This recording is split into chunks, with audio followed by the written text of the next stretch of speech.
ధనురాశి వారికి అక్టోబర్ మాసంలో ఉండేటువంటి గ్రహస్థితి పరిశీలనం చేస్తే ఈ మాసంలో గురుబలం తగ్గుతుంది. సరే, గురుబలం తగ్గినా దానివల్ల వచ్చే చెడ్డ ఏమీ లేదు. ఎందుకు?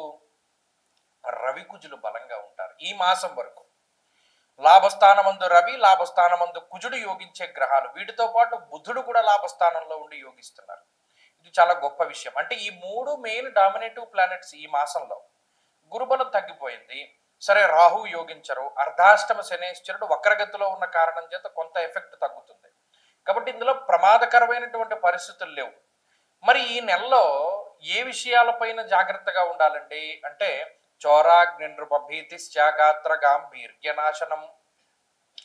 ఈ గురువు యొక్క మార్పు దేని మీద ఎఫెక్ట్ చూపెడుతుంది అంటే మన దగ్గర కొన్ని విలువైన వస్తువులు ఉంటాయి, ఎలక్ట్రానిక్ వస్తువులు ఉంటాయి, బంగారపు వస్తువులు ఉంటాయి, వాహనాలు ఉంటాయి, ఏమైనా దస్తావేజులు ఉంటాయి. ఏమైనా సరే అవి పోకుండా జాగ్రత్త పడాలి.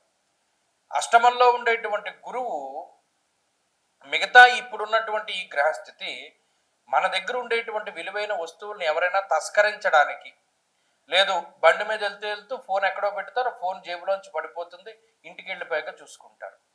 ఇలా ఎలక్ట్రానిక్ గ్యాడ్జెట్స్ కానీ, వస్తువులు కానీ, బంగారము కానీ ఇవి మీ నుండి కొంత అవి పడిపోవడానికో లేకపోతే ఎవరైనా ఇతరులు దొంగలించడానికో ఎక్కువ అవకాశం ఉంటుంది. ఆ విషయమై జాగ్రత్త. అందుకని ఒంటి మీద విలువైనవి ఏమీ పెట్టుకోకండి. ఈ నెల రోజులు మాత్రం ఒంటి మీద విలువైనవి వేసుకోకండి. ఏదైనా ఉంటే ఓ సెల్ ఫోను, ఆ సెల్ ఫోన్ జగ్గ చేత్తో పట్టుకుని వెళ్తూ ఉంటే దానివల్ల ప్రమాదం ఉండదు. తప్పితే అనవసరమైనవి మనం ధరించడం వల్ల వాటిని ఎవరైనా దొంగిలించే అవకాశం ఉంటుంది. ఒకటి. రెండు, ఇది గుప్త శత్రువులు ప్రబలేటువంటి సమయం. పలానా రహస్య శత్రువు మన మీద దాడి చేయడానికి ఉద్యుక్తుడైనటువంటి సమయం. ఇది చాలా జాగ్రత్తగా కాసుకోవాలి.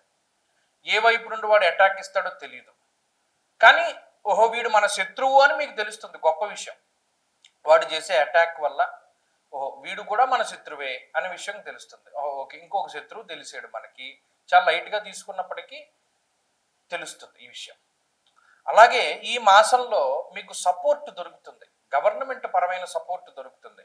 అధికారము అనేటువంటి సపోర్ట్ దొరుకుతుంది. ఎందుకు? రవికుజుల లాభంలో ఉన్నారు. దానివల్ల అర్ధసిద్ధి సదారోగ్యము అన్నారు. అంటే అటు ఆర్థిక బలమైనటువంటి సపోర్టు, హెల్త్ సపోర్టు, అలాగే పలుకుబడి ప్రభుత్వం దీని తాలూకు సపోర్ట్ ఇది కూడా మీకు ఖచ్చితంగా లభిస్తూ ఉంటుంది.